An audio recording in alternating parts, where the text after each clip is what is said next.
Hi Anders, how you doing? Well, my name is Gabriel Goiriz. I'm an Argentinian. I'm 24 years old, and you may will answer question about where's this. So this is the way that I'm fine to connect with you, despite of the distance. You are maybe probably somewhere in North Europe. I'm here in South America until next year, I hope. So, as I said in my email, I read your book twice, and I have a few questions for you. So, I I imagine that this is a more creative way to ask you about the book, as you said, after you wrote in the book. Uh, if we the lecturer have questions, we should write to you, and well, I'm here writing, in this case recording my questions. um, Thank you so much in advance for viewing this. um, I hope you can understand my question and my notes. It's like I take a note. I took a lot of notes of the books, and I try to organize them in the best way possible that I find. So, well, like I said, I read your book twice, and I have some questions. Starting for the beginning, page 12. You know, um, you said, like, but once it is documented, replicated, and disseminated, it's no longer have a price. As technology hits the very first paragraph. So my question is, can we say that we knowledge is priceless because once you was able to put a price, it's you have already control it? I mean, maybe why knowledge is priceless because you can control, and once you can control it, you can put a price, and then it's like just another technology or innovation fact in our control. It's not that it loses the wildness. That's what you mean. And then only real, new, and non-standard knowledge has a price. The quick answer is no. I mean, all the knowledge, or most of the knowledge, has some price. But in this era of hyperconnectivity and information everywhere, maybe just the most innovative knowledge has a real value. Can you give me an example of wine knowledge? It will be very useful for me. Next, disruption is everywhere, also technology, but how much is related this concept to wine knowledge? I mean, is disruption part of wine knowledge, or is wine knowledge part of disruption?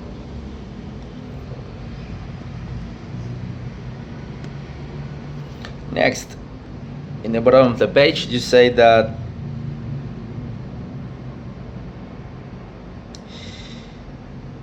my question is, that how can we lead the change?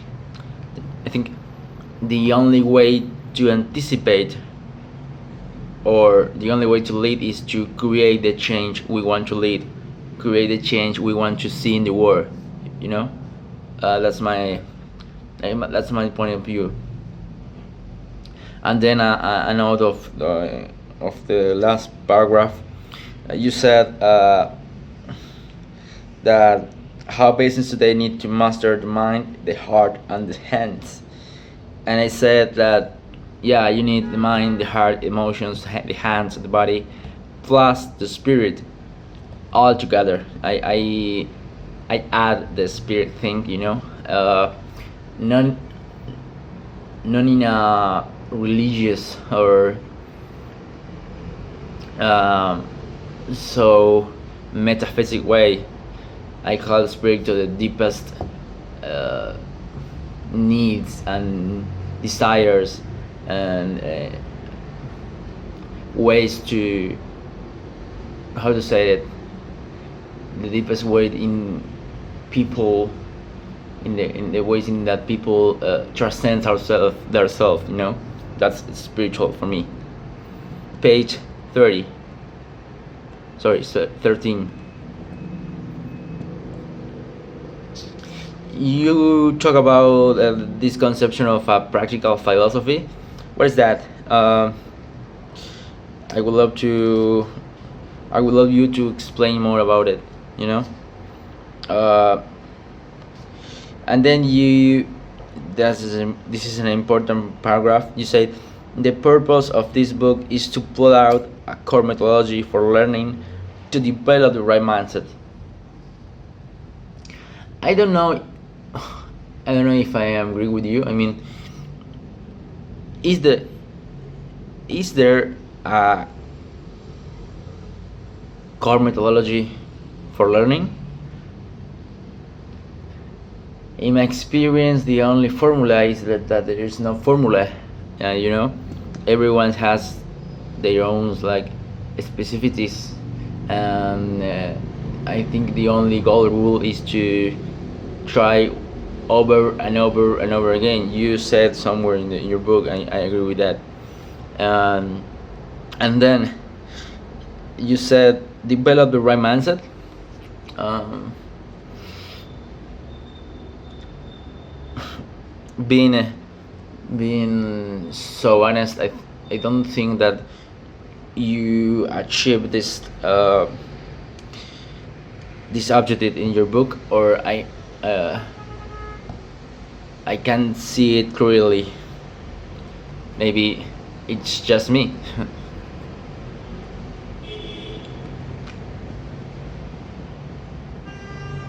And then for me, this is a note about this page.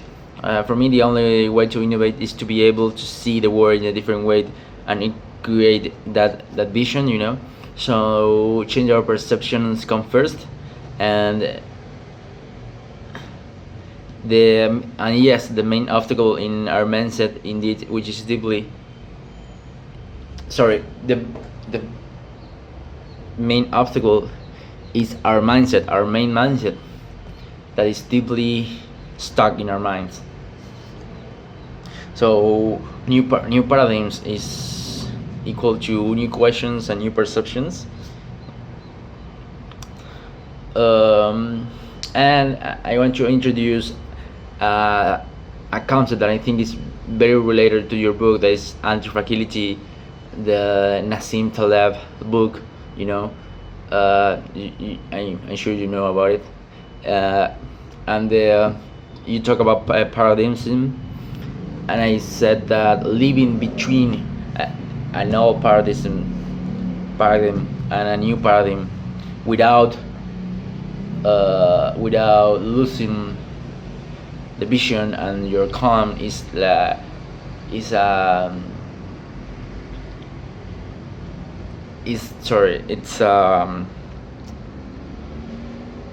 description of being anti-fragile. Sorry. So page 40.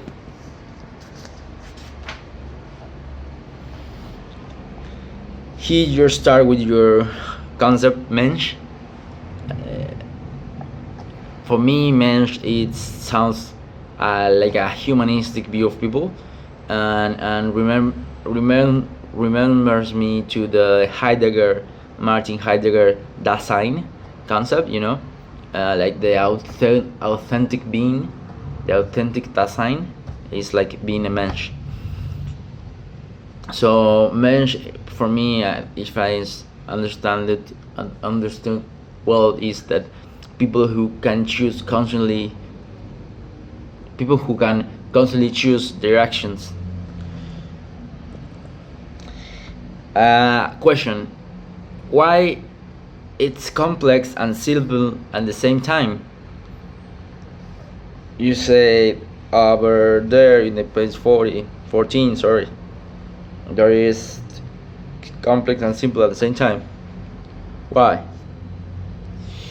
Uh, for me, it's simple. I know you mean. I mean, porque simple because it's our natural state of being. Then I really want to build a bridge between these two words that you write down here. You need the philosophy and the business world. I really want you to build a bridge. I really don't know how yet, but I want. Yeah, that. Then you said, like, you talk about finding structure, and well, how can will knowledge and structure survive together? I mean, or you find a structure to sustain the journey, meanwhile exploit the power of will knowledge. I really, I don't see how can you connect those terms.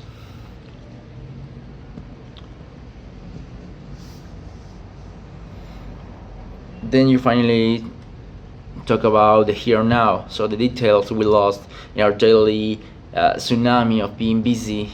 Those details are the doors to wild knowledge. I will say intuition is one of the doors of the gates to find wild knowledge. Page 15. So, like I say, I really want to participate. I love the blank space between business and philosophy. So, but yet it's just in my mind. The art of living or the art of thinking, which one is first? That's one of a question. Page 16. The beginning of infinity with finite. Sorry, the beginning of infinity with finite or finite. I don't know how to say it. Rational minds. That new moral framework will define the course of tech, I think. Then the narcissistic quest for attention maybe is one of the most important stone in the way of being a mensch, I think. And that doesn't reward the unknown. We reward the knowledge, the short-term satisfaction. That was a note in the page. And I really agree with you in that we are driven by social media, and maybe for the first time in history, the ability to reject opportunities is more important than the ability to catch them, maybe. And finally, vicious wisdom is a really important problem for me. Sometimes I feel stuck in the media, in the no knowledge world, just being driven by the faster and higher and better need of news. Sorry for the noise. Page 17. This is a here something straight happened. I don't know if it's an error or not, but there's like a loop in the first paragraph of this page. There are two so similar, almost equal sentences, and then a question is, can we take control of the chaos? Is that even possible? For me, the solution is again the anti-fragility concept.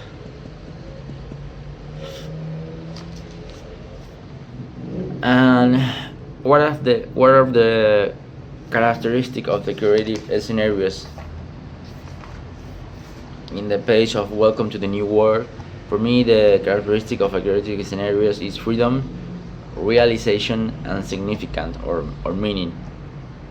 I always want to choose I always want to choose positivism or abundance over negativism or scarcity, but it is not easy, and frustration might seems to be a part of the context in this 21st century. And as you ask for, I'm writing to you. That was part one.